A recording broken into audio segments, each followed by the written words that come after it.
Hey everybody, and welcome back. And to now for something a little bit different this week, guys. I am at officially episode 49, guys. That's right. I'm incredibly close to that big 5-0. And guys, it has been a crazy month. Um, I love me Halloween, like hope most of you guys do. Let's face it, it's a great month, especially if you're a genre fan, got a love for horror. But it's been a hectic month, guys. They've been sucking my soul out at work. It's one day at a time. It's been just a lot going on. So that's my long, drawn out way of saying, yeah, it's been a while since I've seen you guys, which I apologize for. I'm a bit of a slacker. I think the last episode I did was a spotlight episode with Jose and Justin, where we talked about our buddy Oliver Reed. Um, FYI, for those that listened, next month, well, actually, next technically it's November, so this month we'll be talking about Winter Kills. We're gonna move on to Jeff Bridges, so something to look forward to. I love Oliver Reed, and I'm still watching his films on the side, regardless. But I figured it was time to transition to a different actor. That all said, you guys, like I said, it's been a while, and I missed talking to everybody. Today, I figured I would talk about a film that doesn't get talked about. It's one of those films I stumbled upon, believe it or not. I stumbled upon it when I was on good old Tubi. Man, I love Tubi. I know nobody wants to deal with commercials and stuff, and I get it. If you're doing like Prime or Netflix, what you have to pay to not have the commercials. And of course, I'm way too poor and way too cheap, so I just deal with the commercials. It's like back in the old days, growing up as a kid with cable. Pretty much that's what the streaming services have become. But Tubi, you can't fault Tubi, right? Because they don't charge you a damn thing. Um, and they've got such a great selection of films. They really do. And I'll tell you what, oddly enough, like we have Hulu, and there's more commercials in Hulu than there are with Tubi. And then obviously Hulu is a paid one. So I don't know, guys. All that said, Tubi is wonderful. It's a beautiful place, great streaming service. I'm not getting paid to promote these guys, but I found a lot of great films on Tubi. Classics, horror, new stuff, genre, and like I said, it's absolutely free. And well, this was going about 2 weeks ago, guys. About 2 weeks ago, I saw a film, a horror comedy, I would even say thriller to some degree, called Villains. Villains came out in 2019, and it stars Jeffrey Donovan, who you guys probably know through the USA show Burn Notice, which I absolutely love Burn Notice. I was hooked on that show. And one day I'll own the box set. It's got Kira Sedgwick. Hopefully I'm getting your name right, Kira. Uh, we've got Mika Monroe. Again, a name we're probably fucking up. And then we got our man Bill Skarsgård. So I'm going to get into that in a little bit and tell you what I thought. I'm going to break down the script like I normally do when I do these solo runs and tell you what I thought about it. But before I do that, I figured I'd do my normal routine, guys.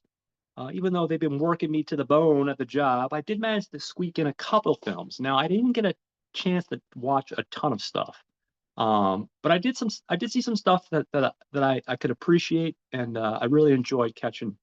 Um, I caught on Hulu. Speaking of Hulu, I caught a horror comedy actually last week on there called Carved. It's a new one. It came out in 2024. Um, Notable actors, you'll have good old Chris Elliott, who I absolutely love. Now he has a small part, but it's Chris Elliott. I love Chris Elliott. I'll watch anything Chris Elliott's in. I mean, I was in love with Get a Life. It was only on like maybe 2 seasons, but that's such a funny show. He has such great comedic timing and just love him. And then we have DJ Qualls. DJ Qualls is one of those actors that, I think the big thing that I saw him in, and some people like this, some people don't, he was in a teen comedy that came out in the early 2000s called The New Guy, a fish out of water kind of story, basically. So he has a part in this. Surprisingly, I just heard him on a podcast. The guy's just turned 50. He's getting old. And I know because I'm 50, so, I'm old as well. Um, so those are the two notable actors. The rest are mostly newbies or people that I'm not familiar with. I didn't write down everybody in the cast. But this horror comedy is basically it's I thought it was a fun take on how to do something different. Basically, it takes place in a small town 1 year after there was a big chemical spill. And basically, I guess a pumpkin is affected by this, and it comes to life. Like I'm talking about like tentacles and shit. Like if you sort of, for those of you that have seen like like anime, like Legend of the Overfiend, yeah, it's got the tentacles going on, guys. Um, not going into any orifices, so you're good there, but there's definitely some tentacle action going on here. Um, and it basically they're having this big event, this big town fair, and at one point they're getting to the pumpkin carving contest, and one guy has this pumpkin that he thinks is a normal pumpkin that he picked up from the pumpkin patch, even though it looks kind of like the Toxic Avenger of pumpkins. It looks all deformed and it looks like it's a special pumpkin, shall we call it that? And anyway, they're proceeding to have this big pumpkin carving contest, and it basically comes to life and goes on a murdering spree. And I know it's a ridiculous premise, guys. It really is, but it's a horror comedy. Probably more of a B movie than an A movie, and that's okay. And basically, it's a survival tale about these townspeople in this little Halloween fair trying to escape the wrath of the angry pumpkin. It's directed by a guy named Justin Harding. Um, I'm not familiar with his stuff, and it's written by a lady named Cheryl Meyer. And I didn't go into a ton of their resumes, guys. So they didn't have a lot on there, to be honest. It was like mostly like shorts and stuff like that. Excuse me, guys. Get damn cold. Um, but it was a fun time. Like I said, you can catch it on Hulu. It's light, it's breezy. I think it's maybe an hour and a half or so, somewhere in that area. Definitely a fun time. I've seen a lot worse, and I have to give them points for originality. But yeah, I had an enjoyable time with that. So the next one I actually watched about a month ago. I don't think I talked about it on here. Probably not. I was just in the mood to watch some Jack Lemmon, and I'm not gonna lie, guys, I'm a little bit ignorant when it comes to Jack Lemmon. I've seen, The Odd Couple, and I've seen a handful of his films, but I didn't see like nearly enough. So one of the ones that pops up in different film groups, and I see it on sale and stuff every so often is The Apartment. And that's a film that came out in 1960. And it's one of those ones I've been on the fence about watching. And I finally found it, I think, on either Tubi or YouTube. I'm pretty sure it's on Tubi. And I figured, what the hell? I'm in the mood for some old school Jack Lemmon. I think I mostly ignorantly know him from Grumpy Old Man and The Odd Couple. But there's so many other films that I'm not overly familiar with. So I decided to watch a bunch of Jack Lemmon films, and I figured I would talk about The Apartment. The Apartment, basically, for those that have not seen it, um, it's basically a guy that's a Manhattan insurance clerk who works in a big company, and he's trying to get ahead in his company. And basically, what ends up happening is several executives that are higher up the food chain end up like it starts off innocently enough about letting them borrow the key to his apartment. He's a nice guy, Jack Lemmon's character, and he agrees to do this. And at a certain point, they're kind of like taking advantage of him. Like, the guy's like, one guy wants to use it from like 8 to 10 at night. The other guy wants to use it from 11 to 1 in the morning. The guy's not getting a lot of sleep, but he's doing it because he's a very nice guy and he's a hard worker. He knows what's going on. They're using the apartment to have their little flings with different girls and stuff, women. Um, Along the way, he meets a character played by the lovely Shirley MacLaine, who happens to be an elevator attendant. Ooh, got shaky cam there, guys. Sorry about that. Um, who would have thought there was elevator attendants? I never realized there was elevator attendants. But excuse me, I get my water here, guys. Yeah, he meets Shirley MacLaine, um, and he finds out conveniently enough or I mean, inconveniently enough, unfortunately, that she's dating one of his bosses, played by the talented Mr. Fred McMurray. And essentially, what ends up happening is uh, he ends up falling in love with her. She has some chemistry with him, but she's in love with his boss, Fred McMurray, and she thinks that, he's going to leave his wife and basically, marry her. And of course, he's just stringing her along. He's not going to leave his wife. So it's a love story, and it's a comedy mostly. There is some drama, It's directed by the always talented Mr. Billy Wilder, who did, Sunset Boulevard in 1950, The 7 Year Itch in 55, Stalag 17, which is great. I love that movie. It's just a really excellent little film. And it's one of those ones, it's one of those classic films that, has been on the radar probably for a while. But again, you'd be surprised at how many films that we overlook. We get so busy with life, and there's just so much content out there, new and old content, that some things kind of, we don't get around to. So yeah, I got an opportunity to see that, and really impressed by it, guys. There's a reason Jack Lemmon and Walter Matthau are legends, and this is a perfect example. It definitely is worth picking up. I believe Kino has an edition that's very easy to get a hold of. Apparently, Arrow did a version of it as well, release which comes with like a booklet and everything. And I guess maybe that came out a while ago. I think that one's a little bit more pricey. So if you're looking to get the more accessible version, and you want to support physical media, I would probably recommend the Kino version. I think also the Kino version, if I'm not mistaken, is 4K, where the Arrow edition is Blu-ray. So just some things if you're interested. Also, again, check it out on Tubi first. It might not be your cup of tea. I know some of these like romantic comedies aren't for everybody. I'm a sucker for them, guys. I mean, I love everything, but I do like a well-written film more than anything. And this is, I think, very well written, and the characters are well written, and the acting is fantastic. It's just a solid little film. Which brings me to a 2024 film, which I saw. Shoot, I saw this one maybe 2 weeks ago. And this is called We Live in Time. We Live in Time is a 2024 film. It's starring Florence Pugh and my man Andrew Garfield, and it's directed by a guy named John Crowley. Now, for me, right off the get go, I'm a big fan of Andrew Garfield. Always have been. I think hot take here, but I don't care. As far as the Spider-Mans go, he nailed the personality of Spider-Man and the quips of Spider-Man, if you're a comic book reader, more than anyone else. Now, some people thought his Peter Parker was maybe a tad bit emo, whatever, maybe a tad bit cool.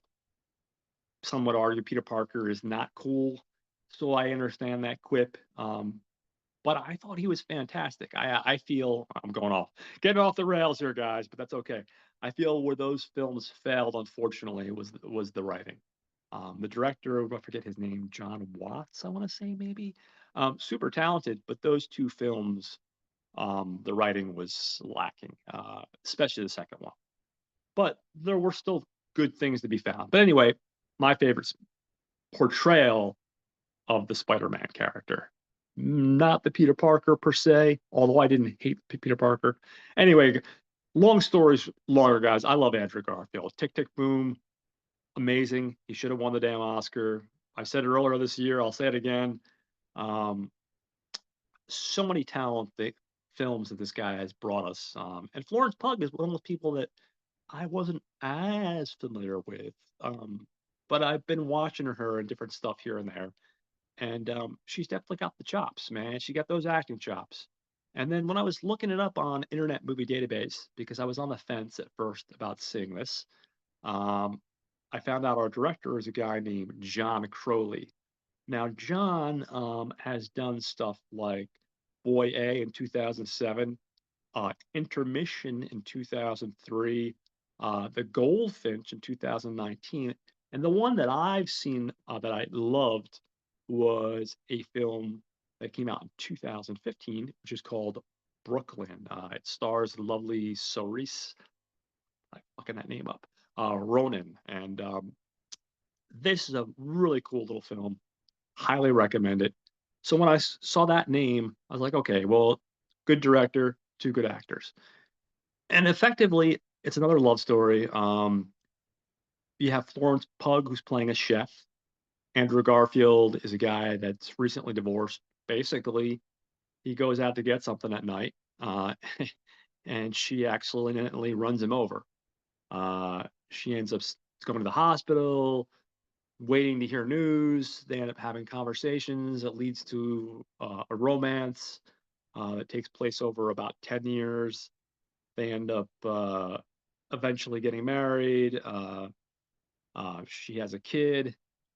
It's about the ups and downs of their relationship. Unfortunately, she eventually does get some form of cancer. Um, and it's just basically a really intimate look at a relationship with people from two different worlds coming together and connecting and how they make it work. And the different things that they go through, the troubles in their life, um, the different goals, the dreams they have in their life. Um, Again, the chemistry between the two actors is just great. And that's what you're there for. Now, this one, the story was still really solid. I don't want to give too much away, but I will say it ends a little bit on a down note. And I will say I like Brooklyn better because I absolutely adore that film.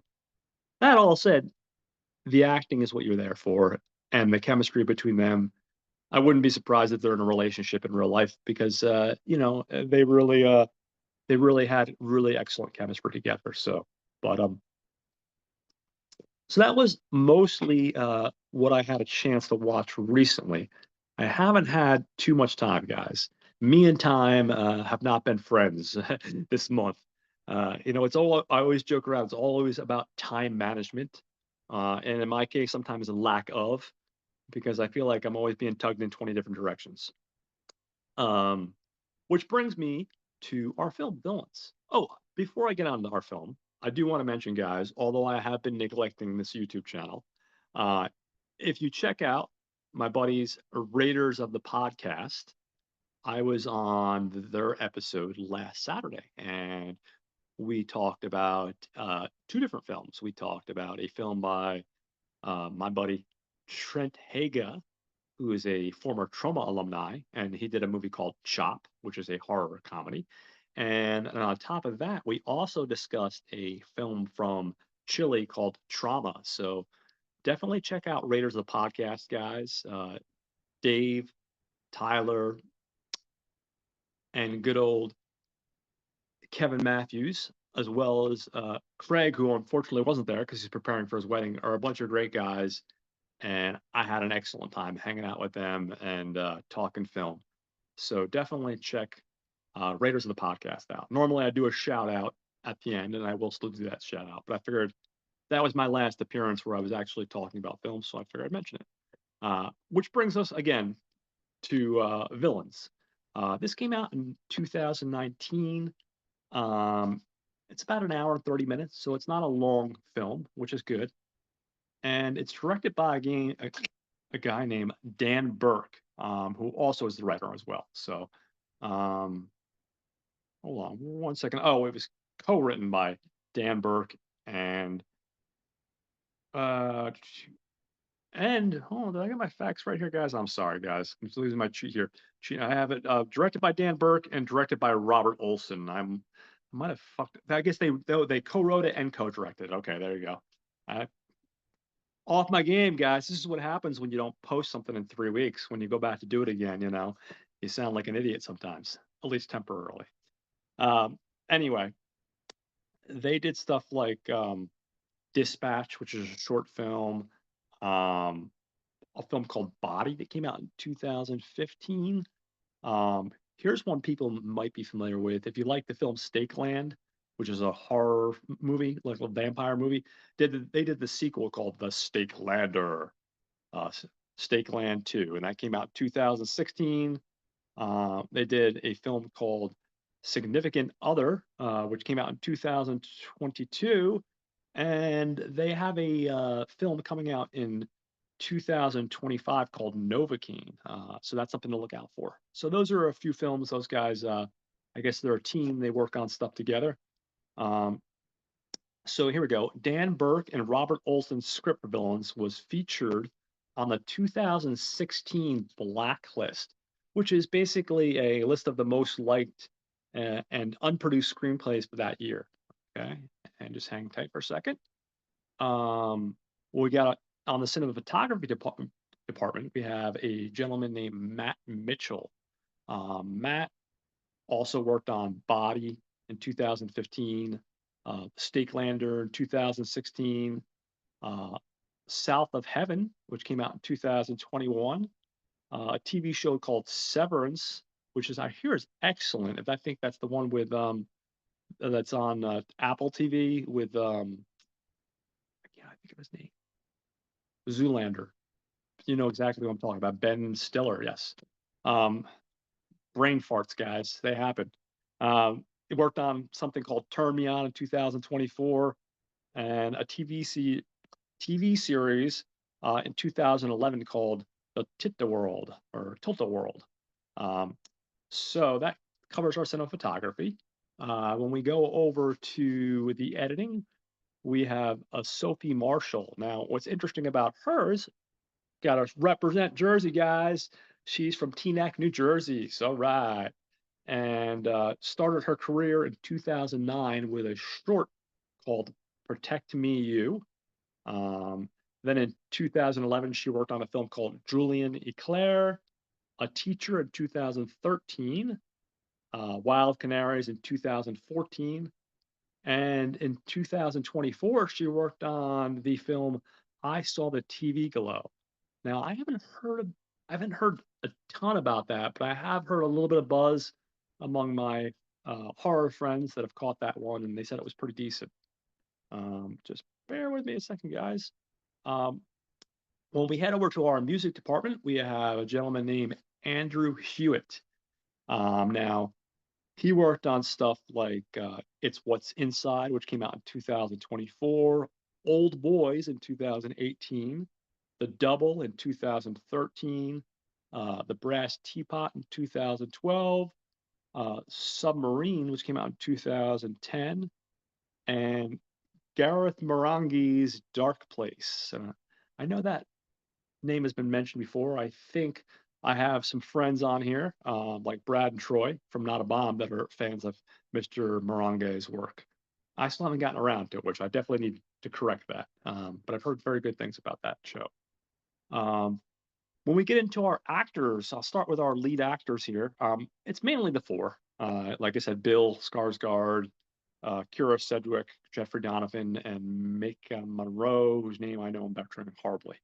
I'll start with Bill Skarsgård. He's playing the role of Mickey, who is a probably mid to late 20s something.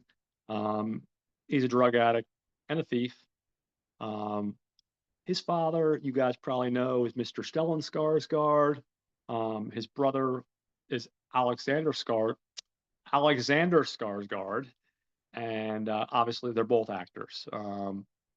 On top of being an actor, he's also, believe it or not, a producer, a director, a writer, and a voice actor, and a model. So I mean, this guy's kind of done it all, man. Hold on one second. He started off in a film called Sarnagunget in 2000, which is his first film. And then from there, he went on to do Ark the Templar Knight, which came out in 2007, uh, Anna Karina in 2012. He did a little TV work with the horror show Hemlock Grove from 2013 to 2015.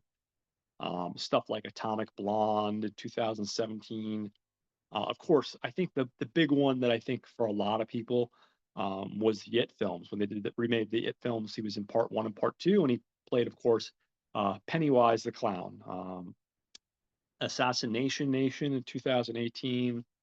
Apparently, I didn't realize this, but he had a part in Deadpool 2 in 2018 as well. He did the Hulu show Castle Rock, also based off of a Stephen King material. Um, the Marvel film Eternals in 2021, Barbarian in 2022, John Wick Chapter 4, Boy Kills World in 2023, which was a lot of fun, guys. Definitely recommend that. And The Crow 2024. And it pains me to say it, but everyone was right. Okay, guys, I can eat my shit sandwich. The Crow 2024 was for the most part garbage. Now I'm gonna go on derail here for a second and defend my defense of the Crow remake. Originally, this was supposed to be a remake of the graphic novel. So originally, when I heard that he was attached, I was saying, "Oh, that's wonderful," because I don't have the attachment that some people do to Brandon Lee. I do think his death was tragic, and I will say that it was horrible that would happen. I don't think it subtracts from his legacy by remaking the film. And when I heard that they were taking the original source material and they were basing it off the original source material and they were going to try to hit a little bit closer to that, I was like, that's exciting because Bill Skarsgård is a really wonderful actor. The rest, the cast and crew of this movie were really talented people.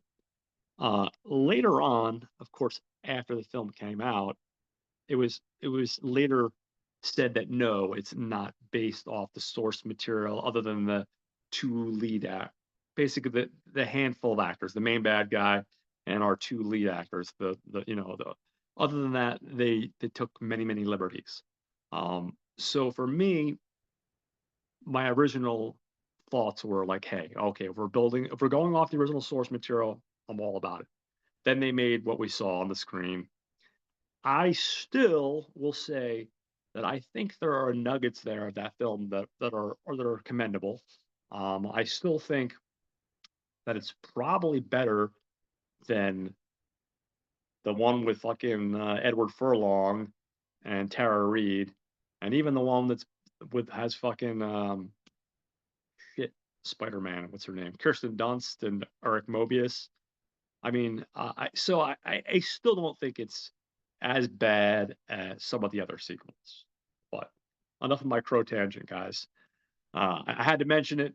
I had to get that out there because I know I was like early on in the year. I was like, you guys are all being harsh on this remake. You're attacking it. You haven't even seen it yet. I had to throw my 2 cents here. We're talking about a Bill Skarsgård film today, so I had to at least tell you my perspective on why I thought what I thought back then.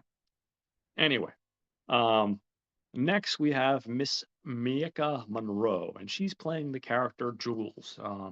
She's with Mickey. They're, like I said, a young couple. They're both thieves and addicts, and eventually they want to move to Florida and start to sell painted seashells on the beach. And that's a little bit of a taste of the characters. They're working on getting there.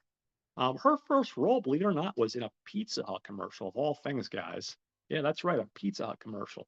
Um, and then she did a TV movie called The 11th Hour in 2009. She did a film called At Any Price in 2012, which is awesome. That's a good film, man. Nobody talks about that. That's also got Andrew Garfield and Michael Shannon. Solid flick, though. Bad Blood, which came out in 2012. The Bling Ring, which came out in 2013. Labor Day, which came out in 2013. The Guest in 2014. Now, this is a marker one for her. In 2014, she did It Follows. And I think for a lot of us horror fans, if you're a genre fan and you love horror, It Follows is a big film. And it's one that I think won her over a lot of horror people, like a lot of horror fans really dug that one. And I think it won some new fans. That's probably the first one where she really stuck out to me because I had seen Labor Day, I'd seen The Guest, I had seen At Any Price, but honestly, um, I can't remember her role specifically in those movies. Then she did Independence Day Resurgence in 2016. Greta in 2018. Long Legs, there you go, in 2024 as well. Honey Boy in 2019, another film that's excellent. Shia LaBeouf gets shit on a lot. I get it. That's a solid film, though. And I believe that's his directorial debut. Hold on one second, guys. So yeah, that's Maika Monroe. Now, our other two lead actors, we have Jeffrey Donovan, who's playing an elder, well, not elderly, he's got late 50s. He's playing George. Uh, he's married to Kira Sedgwick's character, whose name is Gloria. Um, Now, he's one of these guys that started off like a lot of people. He started off in the world of soap operas, guys. He started off in the soap opera As the World Turns. He did like 3 or 4 episodes. Then in '96, he popped up in a small role in the film Sleepers. He did Vegas Vacation in '97, Witness the Mob in '98, When the Trumpets Fade also in '98. Here you go, Book of Shadows, Blair Witch 2. Um, Sam and Joe in '04, Hitch in 2005, The Changeling in 2008, J. Edgar in 2011, and of course, the one I love is Burn Notice from 2007 to 2013, 111 episodes. Great show, guys. Check it out, seek it out. Fun, just a blast. If you haven't seen it, basically a guy that's burned by this, I think, CIA, and he doesn't know why, and he's trying to figure out why. They gave him his burn notice, which effectively saying he's been let go. Um, Fun show, a lot of fun. Also, Bruce Campbell's in it, guys, so that by itself makes it worth it. So we can move on to like films like Sicario in 2015, LBJ in 2016, The Shot Caller in 2017, Let Him Go in 2020, and Law and Order. Believe it or not, I didn't know this. He was on 34 episodes of Law and Order between '95 and 2023. Now, I'm not a Law and Order guy. I'm not begrudging anyone their Law and Order. Just never did anything for me. Um, Next, we have Kira Sedgwick playing, like I said, Gloria, who's married to George, and she started off her career another one in television. She did Another World between '82 and '83. Then she moved on to War and Love in '85, Lemon Sky in '88, Born on the Fourth of July. There you go, guys. '89. Just for you, Troy. We've got some Tom Cruise representing. We got Singles in '92. Good old Cameron Crowe, another good choice. Something to Talk About in '95, Phenomenon in '96, The Woodsman in '04, Gamer in '09, The Closer did 109 episodes of this show between 2005 and 2012. Man on a Legend, excuse me, Man on a Ledge. I can make words today, I promise, guys. Um, The Edge of 17, which came out in 2016. Brooklyn 999. I love that stupid show, and she was on 12 episodes. And recently, in a film called What We Got Wrong, which came out in 2024. All right, so that covers her, a little bit of something about Kira Sedgwick there. Next, we have one more character, a young girl playing the role of Sweetie Pie. Now, her name is Blake Baumgartner. Now, she is basically, I'll get into it later on, but she's basically a child that's been kidnapped and chained in the basement, to give you a little idea here. And they call her Sweetie Pie. In 2015, she did Love the Coopers, which you guys may have seen. Madeline's Madeline in 2018. The Fosse Vendor Hulu show that was out in 2019 that had Sam Rockwell and Michelle Williams. She was in 3 episodes of that. City on a Hill, she was on 14 episodes, and a film called Memory in 2023. Okay, so just hang tight for a second, guys. So, all that said, set up our main characters and a little bit about our actors. I'm going to get into the actual film itself. Actual film itself. I told you guys. This is what happens when you don't go, when you don't do it every week, guys. You get rusty here. So, A little water here, help the old throat. Um, so the movie opens up, and we basically have a young couple who we're introduced to. We're introduced to Mickey, again played by Bill Skarsgård, and Jules, and they're a 20-something couple. They're in love. They're wearing animal masks. I think he's wearing a horse. I forget what she's wearing. They're in a basically like a quickie mart gas station, and they're robbing the gas station, and they're struggling with getting the register open. For some reason, it just won't open. It's one of these stupid electronic registers, and he's like, "Oh, maybe I got to buy something." So he scans it, and then the drawer opens up. They take the money and they head out down the road, and they're beat up old jalopy, and that's how we kind of open up our film. And they're they just this they're basically talking about this is their one last job, and then they want to move to Florida, and they want to start this business where they're selling seashells. They're going to collect seashells on the shore, and then they're going to paint them and sell them on this little stand, and that's their dream. And this is their one last score before they can retire, effectively. Um, so we see them struggling to get this register open. They figure that out. They're heading down the road, and they're driving their beat up jalopy, and basically they're just talking about how excited they are to start their new life together, and patting each other on the back for getting away with the perfect robber, if you will.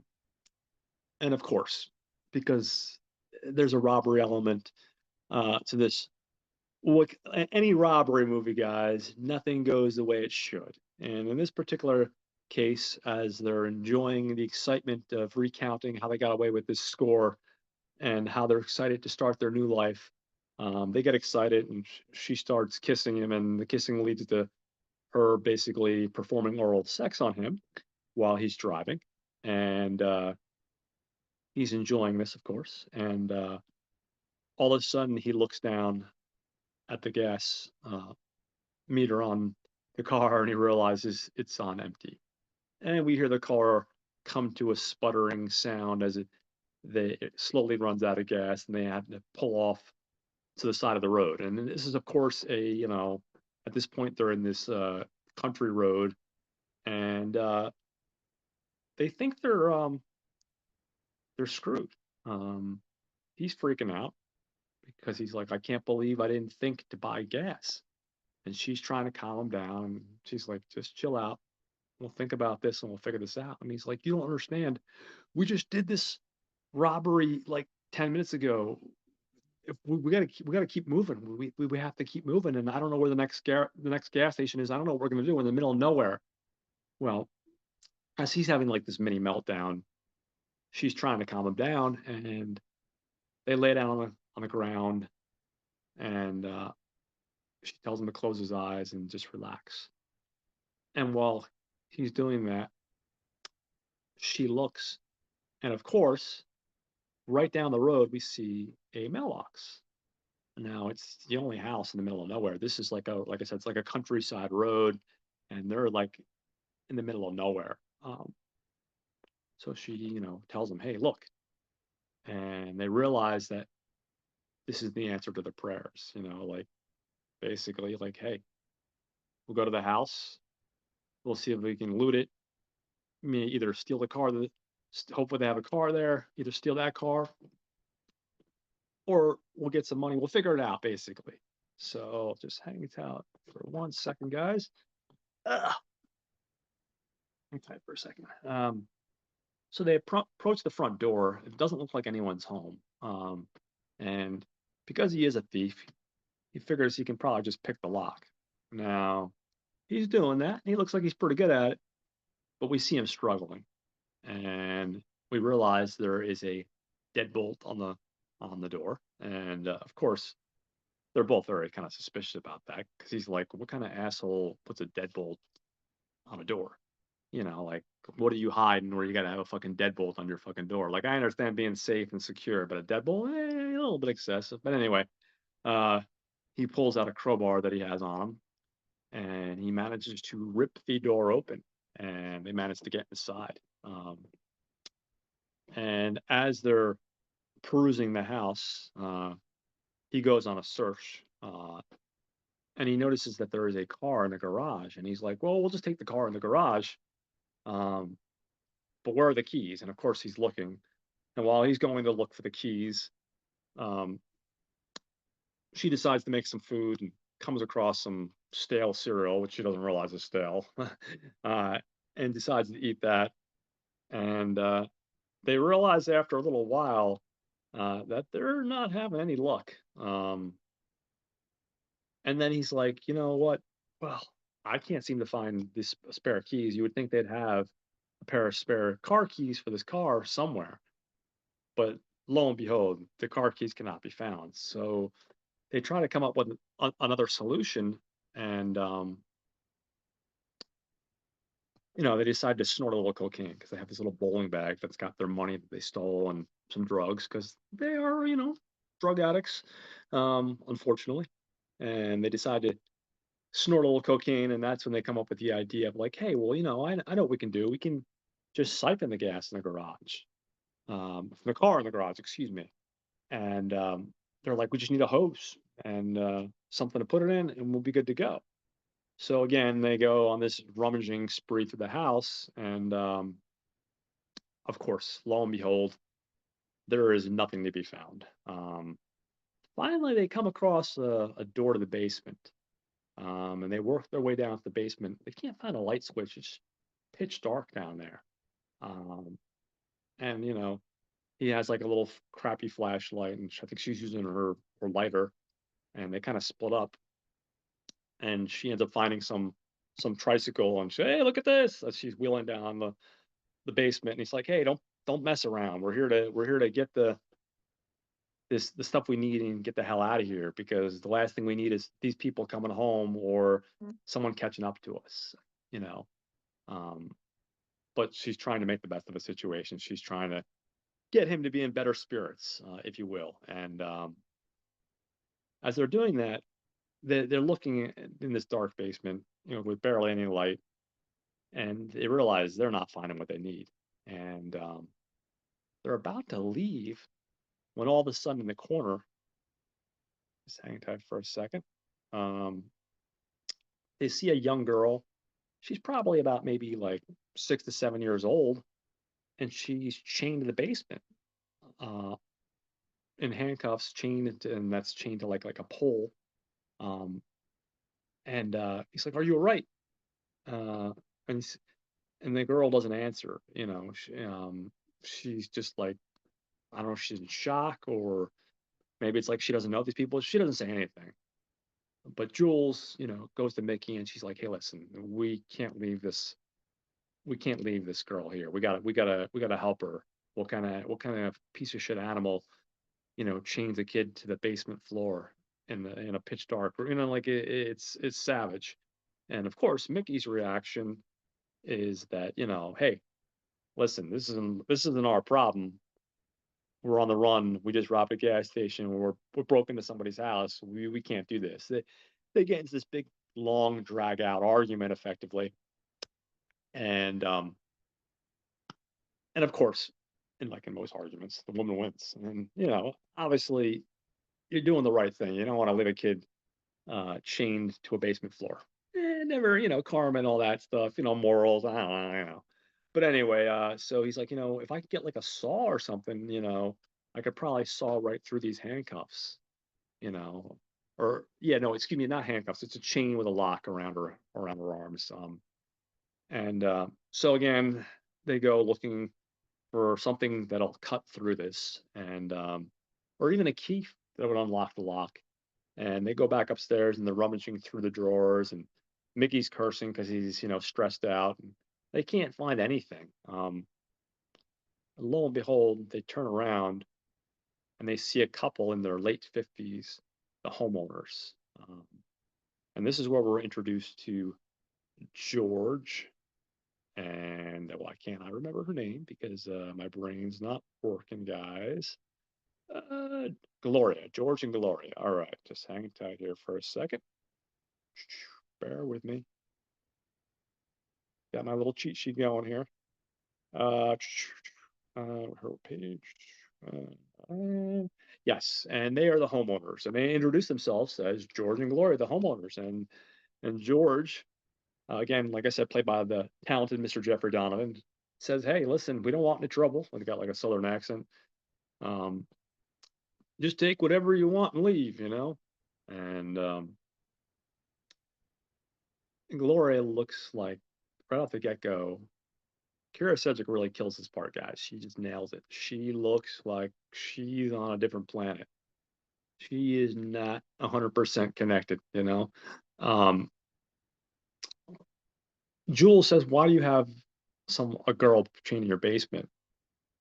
And you know, George defends himself, and he's like, "Oh, that's just our sweetie pie, uh, and I was just disciplining her for acting up." You know, Jules proceeds to scream at him, you know, and saying, "Hey, listen, that's not how you discipline a child. You know, that's not the way things go. You don't chain people up in a basement." Meanwhile, we see Gloria and she's holding a baby, and we can't really see the baby. The baby's very quiet. We'll just assume that baby's asleep, but it looks like she's holding a baby. And, you know, she basically says to them, "You can't come into my house and run around causing trouble." And George suggests they calm down and just have a little bit of scotch. And Jules is still kind of like, fuck you and your alcohol. There's nothing to listen to. George is like, "No, you just need to chill out a minute and listen to me. We'll have a little scotch and have a civilized conversation." And I'm butchering my southern accent, so I apologize for all my southern listeners. I don't know what southern state they're in, but there's definitely a southern accent played by Mr. Donovan here, George. Um, he's like, "Yeah, you just listen to me. I don't want to tell you what happened." And he proceeds to tell him how he used to be a salesman, and he knows how to size someone up after just looking at them for a few seconds, as they're drinking their scotch. He proceeds to tell them how he can tell just by looking at them that they're probably the owners of the car that was broken down on the side of the road, the old brown jalopy right down the road there. And it seems to be pretty obvious that they're the unsavory criminal types. Um, and George suggests they take the car and just leave, and he'll wait a few hours and report the car as being stolen, not mentioning running into them at all, and that way everybody wins. And then Mickey goes to George and he says, "Well, let me proceed to tell you how I size you up right here." He says, he won't, George, he said, "George, you're not going to call the police. And the reason why you won't call the police on us is because if you do and we get caught, we're going to tell the police how you have a little girl chained up in your basement. So that's why I'm going to call your bluff." Um, and he proceeds to pull out a gun on George, and he tells George that he wants him to unlock the girl in the chains in the basement. Um, so they all go down to the basement, and George is in the middle of unlocking the um, the little girl, and he just finished unlocking the chain. Um, but you can tell that our little girl, Sweetie Pie, she's very timid and she's kind of reluctant to go. And Jules is like, "Oh, come here, honey, come here. We're gonna get you away from these bad people." And kind of out of nowhere, she bites Mickey's finger. Um, and when she bites his finger, he drops the gun. And of course, George proceeds to go ahead and take advantage of this moment. And he effectively takes control, points the gun at them, and locks the girl and Mickey and Jules up again together down in the basement. So they had their opportunity, and now they're kind of like up Schitt's Creek, if you will. I guess the best way to say it. Um, Meanwhile, we cut to upstairs, and we hear a conversation between George and Gloria. And Gloria's basically telling um, George, she's like, "George, this could be my chance. This could be my chance to finally get pregnant again. I know you're not able to give me a child, but that boy, he's a healthy boy, and he can give me a child. Point my I apologize for my bad acting, guys.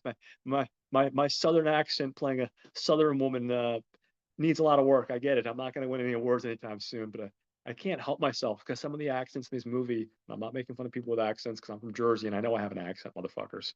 But uh, but the accents are very interesting. Um, so yeah, she's like, yeah, we can use this opportunity and we can uh, we can finally have another kid. You can give me the kid that you weren't able to give me. So we cut to the bedroom. The next thing you know, we see Mickey, and he's um he's chained to the bed.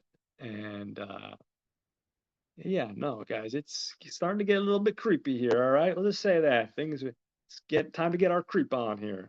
We see him chained to the bed, and out we see Gloria. She's all dolled up. Now she is dressed in some sort of weird, like old lingerie, and she looks like she wants to put the old moves on Mickey Boy here. Um, Meanwhile, downstairs, we cut and we see Jules still locked up, and she's upset with the girl. She's like, we were just trying to help you. What are you doing? Like, why did you bite him? And the girl still remains silent. She's trying to like understand the kid, I guess she's trying to win him over or win her over, the little sweetie pie. So now we cut back to the bedroom, and like I said, Gloria's trying to put the moves on Mickey. She dances to an old country song, and she says he's not supposed to see her like this. She's like, you're not supposed to see mommy like this. He's like, she's like, this is probably inappropriate, but sometimes it's okay for mommy to be a bad mommy and do naughty things with her son. And he's just kind of looking at her like, okay, she's a bit of a crazy one, this one. She got that far out look in her eyes, like, again, she's not operating with a full deck here. Um, and she sees he's reluctant, or resistant, excuse me. Uh, she slaps him across the face and tells him he's a bad boy and she can take everything away from him, this bad boy. And Mickey, hold on one second, guys. She tells him she just wants to give him some pleasure and create something beautiful together. But Mickey's not having it. He's looking at her and like, oh no, no, no, no, no, no, no. This is one moldy peach, guys, and she is not ripe for the picking. So she's walking away at this point, feeling very rejected. Um, Meanwhile, Jules is downstairs. She's talking to the girl some more, and she's really just trying to kind of get to know the girl, try to understand it. She see the girl's playing with this toy horse, and she's trying to win her trust. And she proceeds to tell this story to the girl about how she had this little toy horse that just like that, and she used to fight with her older sister about it, about this toy horse that they always wanted. And she proceeds to tell him about how her mom wasn't there for her very much, and she didn't come from the best household. And you can kind of see that they're kind of, even though the sweetie pie, the little girl's still being like, not saying much at all, you can kind of see that they're trying to connect a little bit here. Um, so the next day, we go back and we see Gloria, and she goes back into the bedroom, and she's more conservative clothing. She's not really, dressed up in Miss Sexy Pants lingerie like she was before. Um, but she's trying to talk to Mickey. She's showing Mickey an old photo album with pictures of her when she was younger, and pictures of her with George. And she's telling him about her life and about how when she was growing up, her mom was dying of cancer, and her mom gave her this little baby doll as her last gift to open up when when she passed, and that's something that's very precious. It's this baby doll, and like I said, she's talking about that, and she's talking about her relationship with George, and how George just one day swept her up and said, you're the one for me, and hopefully I'm the one for you, and I want to take you away from everything, and they've been in love ever since. But she says that George was never able to provide her with a child. He was just never able to bear. Um, he was never able to shoot. He's shooting blanks essentially, guys. He's not able to impregnate anybody. But Mickey's, you can tell this time he's kind of looking at her more intently and more passionately, trying to humor her. And Mickey apologizes about the day previously, um, basically just saying that he was nervous and that um, he does find her attractive. He just was thrown off. Um, he's like, "You should give me a second chance." And Gloria's like, I don't know. I don't know. And she's like, Are you sure? Are you sure you found me attractive?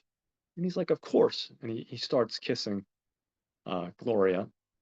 And the whole time while he's kissing her, they start to get a little more, a little more, getting some heavy petting. And you see him imagining Gloria as Jules. And he's like, Mommy, I want to touch you. And if you unchain me, I can touch you so much better. I can't move, So of course he's like caught up in the moment and got this young stud who she think wants her. And so she undoes the cuffs, and as soon as she does that, we know what this is going, guys. He ain't touching the moldy peach. He knocks her out, and she falls to the floor, and he effectively runs to the front door. And just as he's about to open the front door, George shoots at him, and he says, "Boy, you're lucky. I missed you. I missed you on purpose." And basically, he's lecturing him for making Gloria cry. And then he shoots him in his leg as Mickey cries out in pain. Spare me. Now Mickey's brought downstairs, and he's chained along with Jules and young Sweetie Pie again. Now that he's reunited, excuse me, um, Jules asks Mickey if he can try to see if they can come up with something, because they can't. They're gonna die here. He's like, we have to figure something out. And they start talking about their dream about selling these seashells on the Florida beaches, and they realize they can't die in some. Sorry, guys. These idiots' basement. They have to figure out a solution here. And he's like, if I could just use something to pick this lock, would be fine. I just got to figure out what I can use to pick the lock. And Jules starts clicking her teeth, something that she does. Some people have different quirks. And as she's doing that, it makes a noise. And the reason it makes a noise, more so than a normal person would, is that she has a tongue ring. So he's like, that's it, the tongue ring. We can just get that tongue ring out of your tongue. I could probably use that to pick the lock. And he's like, you just have to use your tongue with your teeth and just rip it out, rip out the tongue ring. So she's like, I can't do that. And if I could, that's going to hurt like a bitch. But she tries. And of course, she can't do it. And he's like, hold on a second. Come over here. Because they're tied back to back. So he goes like this. And he kisses her. He's like, hon, this is going to hurt. But I'm going to clamp down on my teeth and I'm going to pull it out. And she's like, are you kidding me? You can't do that. It's going to hurt like a motherfucker. He's like, hon, I know it's going to hurt like a motherfucker, but we have to get out. We're stuck down here. And she's like, you're going to owe me big time. So he goes over and proceeds to kiss her. And then he, with his teeth, grabs the tongue ring and rips it out. And of course, she screams out in pain. Um, Meanwhile, Sweetie Pie, the girl, she's just looking, and she's like seeing as it's about to happen, and she just does this. and closes her eyes, um, as this is happening. But you know, it hurts like a motherfucker, of course. And she's like, I got blood in my mouth. And meanwhile, he's still got the tongue ring in his mouth because he didn't get a chance to take it out yet. And lo and behold, the basement door opens, and who comes down? It's George. And he's like, all right, it's dinner time. Yeah, I gotta feed you. Can't have you rotting away here. And he's trying to proceed, like a little baby with a little here, open up, like he's gonna feed him himself. And of course, neither of them are interested. And he's like, all right, well, you gotta eat sometimes. You're gonna starve otherwise, you know. And again, guys, I'm really bad with accents, so I apologize. Um, because they're refusing to eat because obviously he's got a tongue ring in his mouth, just sitting there, and she's got blood coming out of her mouth. But George doesn't think anything of it. He's saying, oh, they're just being assholes. And he goes back upstairs. Um, he goes back upstairs.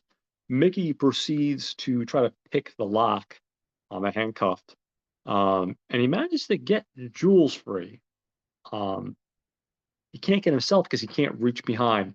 He gives the tongue ring to Jules and basically explains the process. He's like, you just got to put it in there, just got to feel for it. You'll feel it, and you'll hear a clicking noise, and then the sprung is open up the cuffs, and we'll be good to go.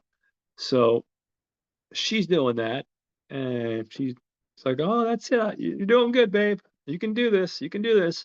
And all of a sudden, we hear a snapping sound, and of course, things go south. All puns intended.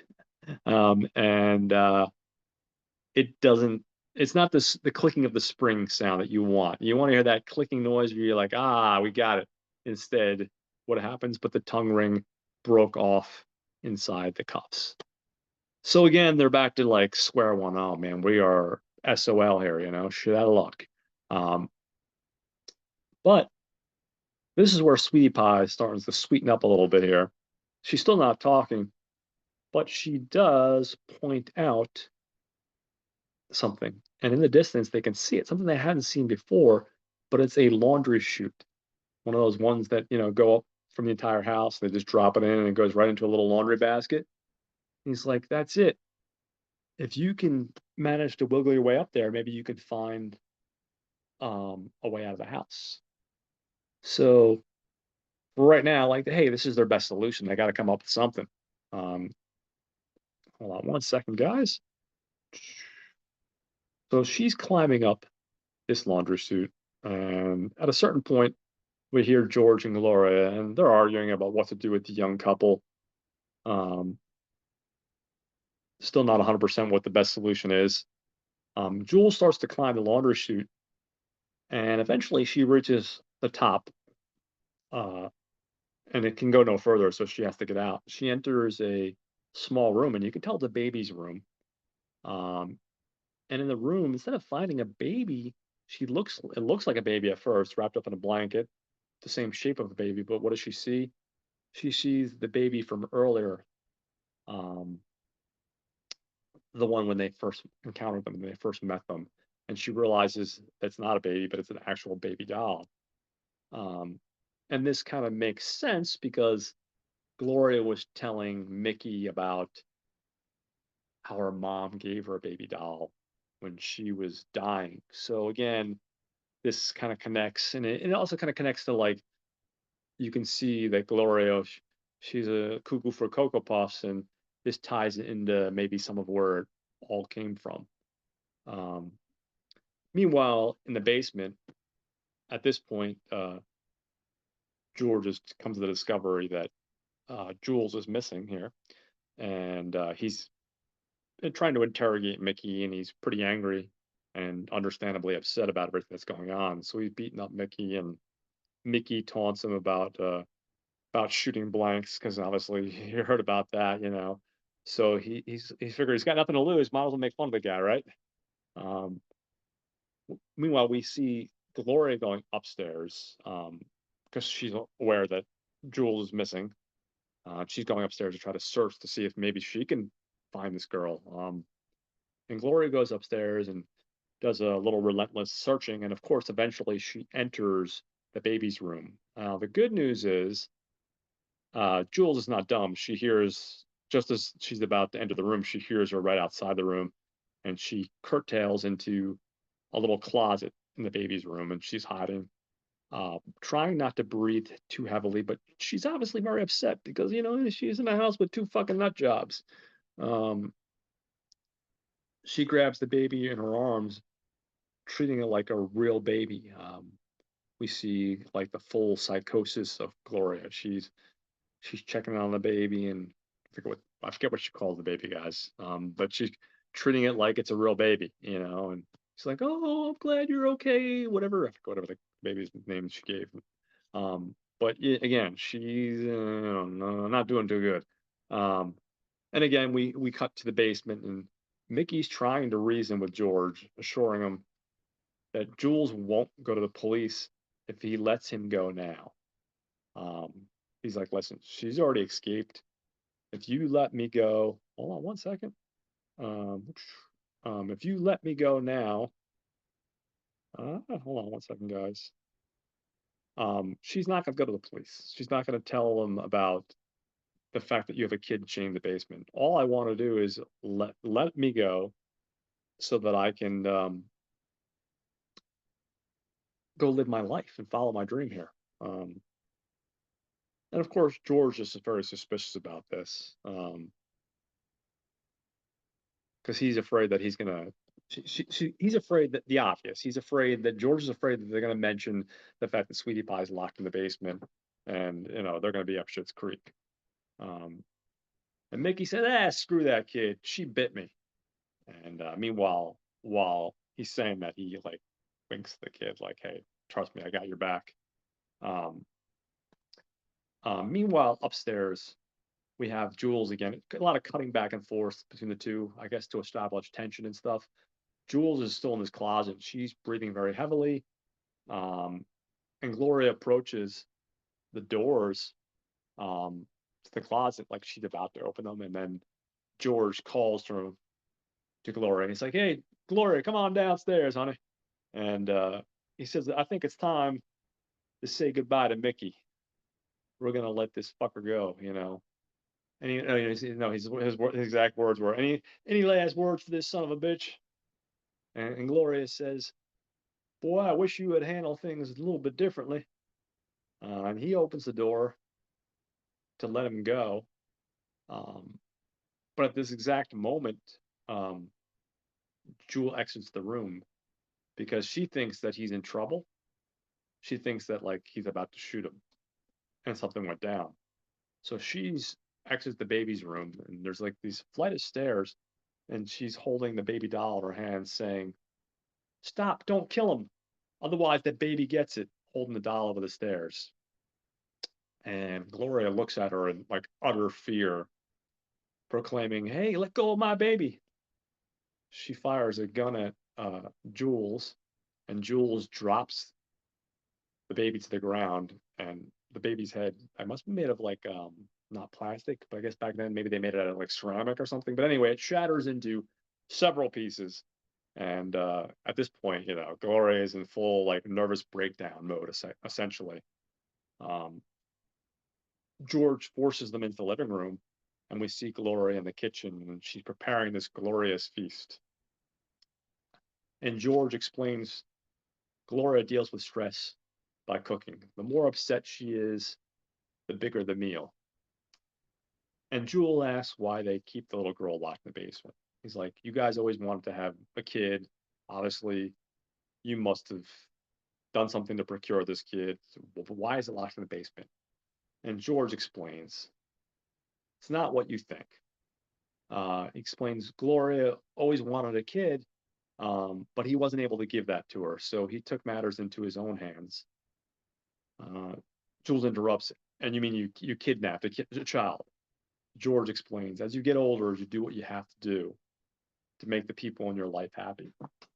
Sorry, guys. A lot of shifting around here.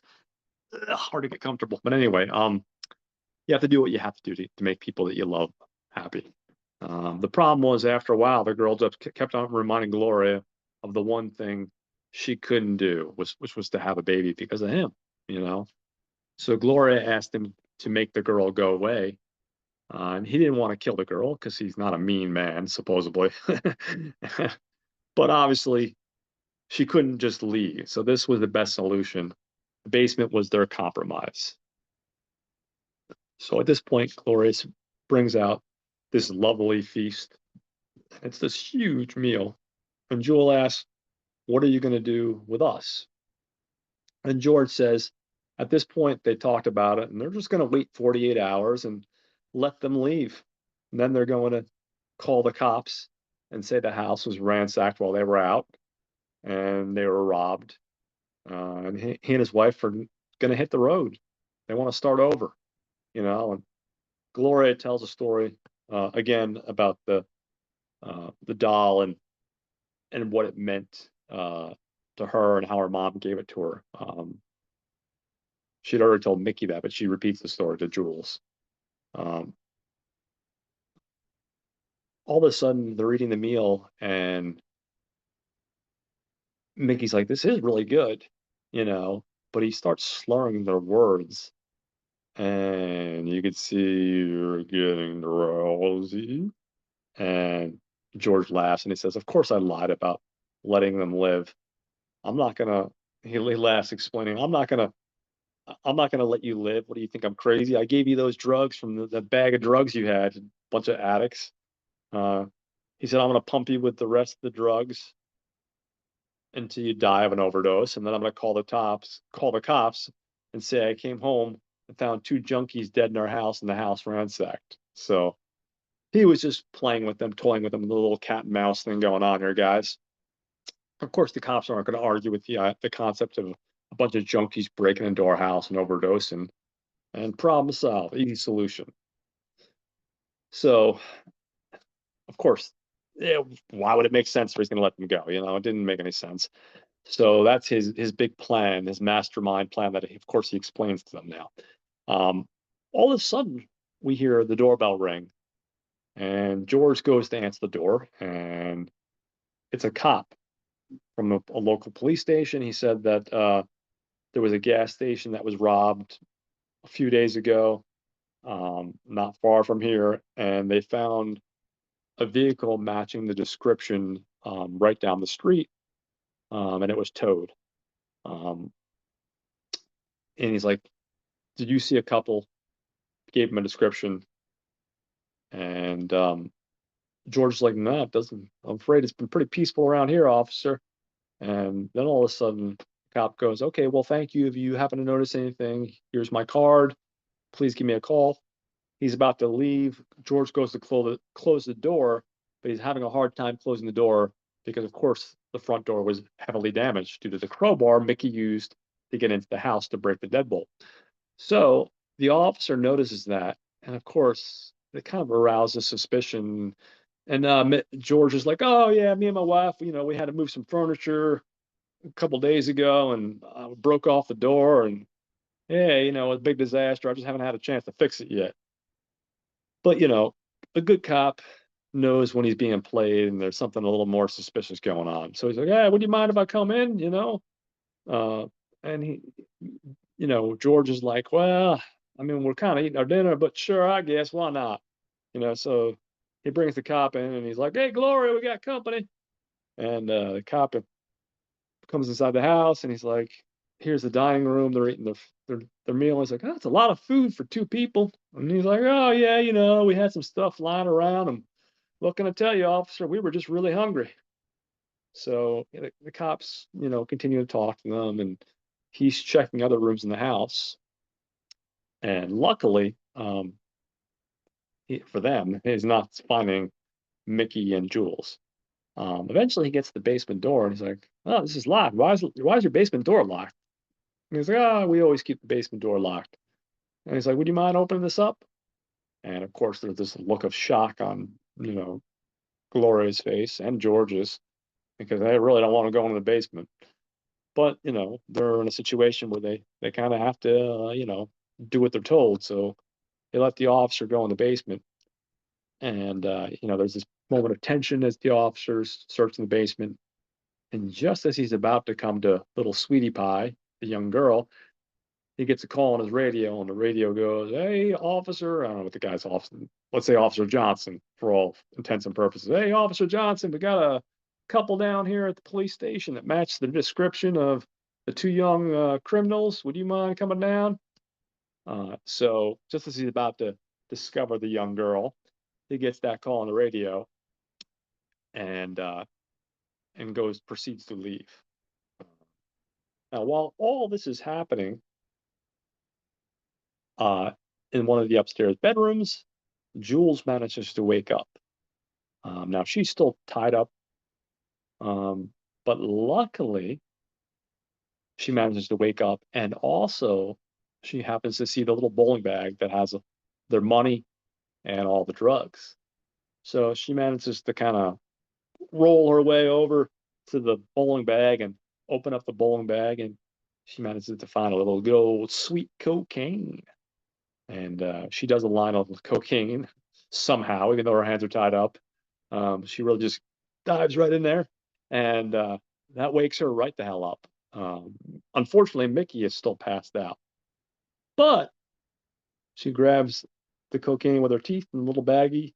She brings it up to him, and somehow she manages to miraculously get it up his nose, even though he's asleep, um, or knocked unconscious.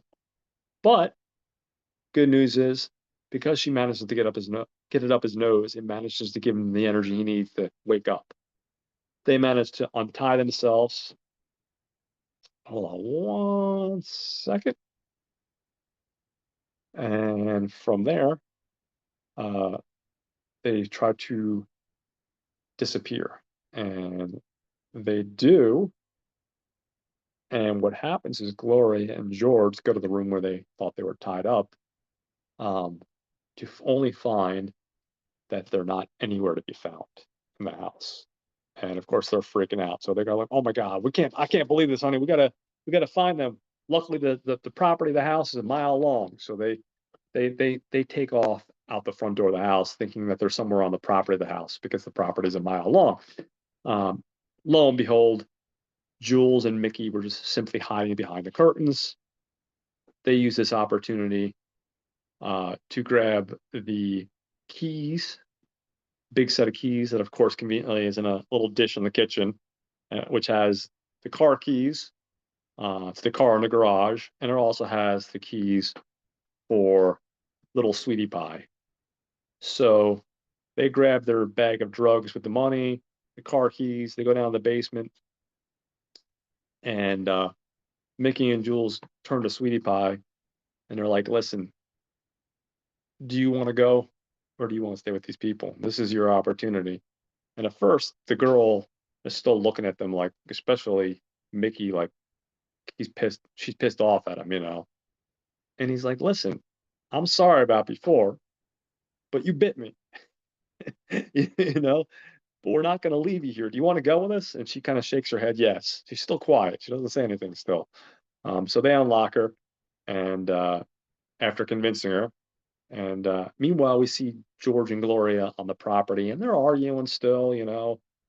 Gloria says she wants to leave over. She wants to leave this place and just start a new life together. She's like, I love you, uh, George, but we can't do this anymore. We need to start over. And he's like, "I'll do anything you want, honey." You know. Um, so at this point, I think they kind of given up hope that they'll find Jules and Mickey. So they're just like, you know what? We'll go back in the house. We'll pack up and we'll just head the hell out of here, and we'll just start over, start a new life together. People reinvent themselves all the time. So they go to the house, and at this point, Jules and Mickey made their way to the garage where the car is, and Gloria's packing up a suitcase, and George went upstairs. He's also doing the same, trying to get ready, and Mickey, Gloria, and Sweetie Pie are in the garage, and they're starting the car up, and then they're looking for the remote control for the garage, and all of a sudden we hear the sound of the garage door opening, I don't know about you guys if you have any of those automatic garage door openers, but of course, the ones I've always encountered are noisy as fuck. They don't operate as smoothly as you would think. You're supposed to operate nice and smooth and just barely make any noise, but any of the ones I've come across, they sound like a creaky old rocking chair, they just noisy. And of course, this one is the same. So we can hear George, and he's hearing a noise, and he puts two and two together and realizes, oh shit, they're still in the house. So he races outside with his shotgun, and he says, "All right, it's time. The game is over. You better get the hell out of my car. You're not taking my car, my girl. You better get out of my car, or that's it." And Mickey just looks over at Jules, and he tells her he loves her, and she just looks at him. No, you can't do this. And he says, "Duck," and he just basically like sideswipes George with the car, but of course George gets a shot off, and he shoots him right in the chest. And basically, Jules is in absolute shock because her best friend and her lover is bleeding out. She tells him she loves him, and but she's still like in that shock of something tragic that just happened. And meanwhile, somehow or another, even though he got sideswiped, George manages to get up, and he grabs Jules in the car, and he pulls her to the ground, and basically starts beating the shit out of her. And he's about to kill her with a gun. Um, but the little girl gets out of the car, and takes the gun that Mickey had, and basically shoots him right in the head, and he falls to the ground and in a pool of blood. Uh, and then from there, uh, Gloria comes out, and she sees George on the ground in this pool of blood. She's like, "Hi, honey, I'm ready. I'm ready to go." She got her two bags packed, and she just looks at him like ignoring like the pool of blood. And she's like, "Oh, we don't have to go right away, honey." And she just lies in the ground with him. She's like, "There's no rush."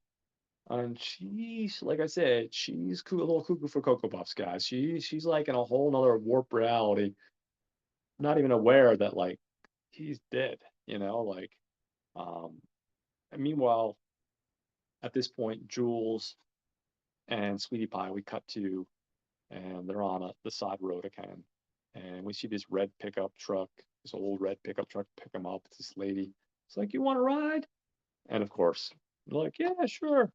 And they're like, "Where are you heading?" "We're heading to Florida." He's like, "Well, I can take you so far, blah, blah, blah." And they get in the ride, the old pickup truck. And the next scene, we basically cut to beach. You can see they made it to Florida, and you see Sweetie Pie playing on the beach, and you see Jules chasing her on the beach, and, lovey-dovey. And then we see a little stand on the beach where they're selling these painted seashells, their dream. Um, so this is a fun little film, guys. It really is. I would recommend it, and I use fun. It's so I love good chemistry between characters. I like well written characters. Uh, Pardon my occasional bad acting there, guys, but the characters everybody plays well off each other. Really, that's what it's about. The chemistry between our actors is just there.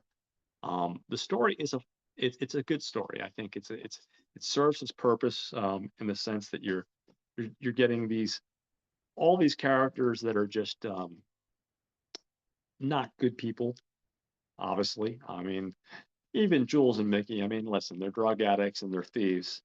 Um, but you do dumb shit in your 20s, guys. What can I tell you? No, but I mean, like, all these different flawed characters, and these just messed up people just trying to do what they're trying to do to survive, and then you meet, like I said, you meet George and Glory and forget about it, like he doesn't mind kidnapping a girl for his partner. You know what I mean? And then you got Gloria, and you can see she's in a whole nother zone. So it does a job really well, in the sense that this film is very well directed. It's very well written, and it takes you on a fun little ride, where the characters are just enjoyable. and to see how everything all plays out. It's definitely something that I would say is worth your time. Like I said, you can check it out on Tubi. Um, I know that's the place that I watched it at. It is available to purchase if you're looking for the Blu-ray on Amazon. I forget what might have been like 10, $15. But yeah, no, I had a really good time with this, guys. I think another showcase for everybody. Of course, Kira Sedgwick has been acting for a million years, and she's always fantastic. And even Jeffrey Donovan, he's one of those guys, man. He has a lot of talent, man. He does, and I feel like he should have had more opportunities, especially in the leading role. He's great as a character actor here. Bill is great as well. Like I said, it's great to see him just do something a little bit different, you know what I mean, than what we used to see him doing. I think he has the ability to become a great actor.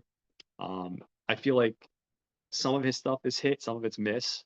I think he's one of those guys. You just got to give him the right material. If you give him the right material, he'll shine. And then of course, Maika Monroe. I've only seen her in a handful of things, but again, she's one of those people. Whenever I see her in something, she tends to stand out. Whether it's a bigger role or a smaller role, she tends to take whatever she has and really become that character. Which is it's not you can't ask anything more out of a good actor. So definitely check this one out. Like I said, it's definitely got a dark sense of humor to it, and there is some really messed up stuff going on. But it's something I feel like doesn't get really discussed too often. And considering it came out in 2019 and I just discovered it 2 weeks ago, I definitely say it's something that really needs some more attention, guys. So give it a watch. Tell me what you think. Um, Now, I am coming up with some ideas for what I want to talk about for the next couple months. I know with Christmas time, I'm going to have a couple Christmas movies that are unorthodox or something a little bit again, something a little bit different because it goes with the theme of my channel. A couple that I'm thinking about. And then I've also got some films lined up for some November, but I don't want to reveal them yet because I'm still trying to figure out which ones I'm going to discuss in which order. So, all that said, I'll leave you with a little mystery and hoping to finally put something out next week. I'd like to really try to get a graphic novel covered, and hopefully, like I said, I'm hoping to try to put out something every week. I'm not gonna lie, guys, it's been really challenging to try to consistently get something out every month, um, or every week, excuse me. Um, but I'm definitely going to try to do that. The good news is I have a little more free time in my hands this upcoming week, so hopefully you'll hear from me sooner rather than later. Um, so that's the big show for today, guys. I hope you guys enjoyed it, and I hope you guys have a wonderful weekend. Um, in the comments, you guys let me know what you thought of the new episode, what you're watching, if you have any requests, things you want to check out. Also, again, guys, if you go to T Public, you can get a cool little cap that says now for something a little bit different, like this one, or a hoodie or a t-shirt. It's a great way to support the channel. It really doesn't go to me at all. It goes to the artist that made the uh, the character designs, but it's a cool way to support the channel, and of course, it'd be awesome. Um, if not, no big deal. But next week, like I said, I'm not 100% sure what I'm going to cover. Still kind of formulating some ideas. Um, I do at this point, I guess I'll give a shout out to all my channels that you guys should be checking out. I will go and say definitely check out Not a Bomb. Excuse me, guys, I'm thirsty. With Brad and Troy. Every week they cover a film that's been either critically panned or commercially panned, and they come to the question of does it deserve that? Was it really a bomb or was it not a bomb? And they do a great show. Next up, we have Watch Skip Plus with Jose and Alex, and these guys are great because what they do, guys, is they cover the stuff that's playing every week at the box office, the new stuff, and they determine whether or not it's worth watching, skipping, or or not. And they have the plus section of the show, and then with the plus section of the show, guys, what makes it really cool is they talk about, let's say, like a new product that they discovered, or it could be a new movie, it could be a book, it could be anything. So definitely check out Watch Skip Plus. Of course, I'd be remiss without talking about The Gentleman's Guide to Midnight Cinema with Sam and Will. These guys are a huge influence on me, um, along with Brad and Troy, the Not a Bomb guys. They really influenced me when it came to the idea of starting up my own little YouTube channel. And they cover so many amazing films. The more recent episode that I listened to was they just covered last week. They covered Hellraiser, and it's such a classic, iconic film by Clive Barker. And they're always doing a wide variety of different things, and they have great chemistry, and they've been doing this for years. Awesome show, so check them out. Next, we have Raiders of the Podcast. Raiders, we've got Kevin, Dave, Tyler, and Greg. Again, these guys do a little thing where they show two movies, or not show two movies, excuse me, they discuss two movies, and then they pick which one's the best. Um, and like I said early in the episode, they were kind enough to have me on last Saturday, and you can listen to that episode. It was a lot of fun. So check out their show. And then finally, we have Caliber 9 from Outer Space. That's with Rob and Joe, and another great little show where they do a double feature where they talk about an A movie and a B movie. And they always have a really great selection. Like I was just listening before I came on because I'm a couple episodes behind. I was listening to a William Friedkin episode, and they were talking about the film Bug and To Live and Die in L.A. And again, wonderful show.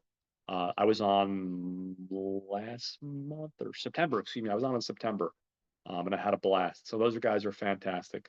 So those are some shows you guys should be checking out. And I hope you guys have a wonderful weekend.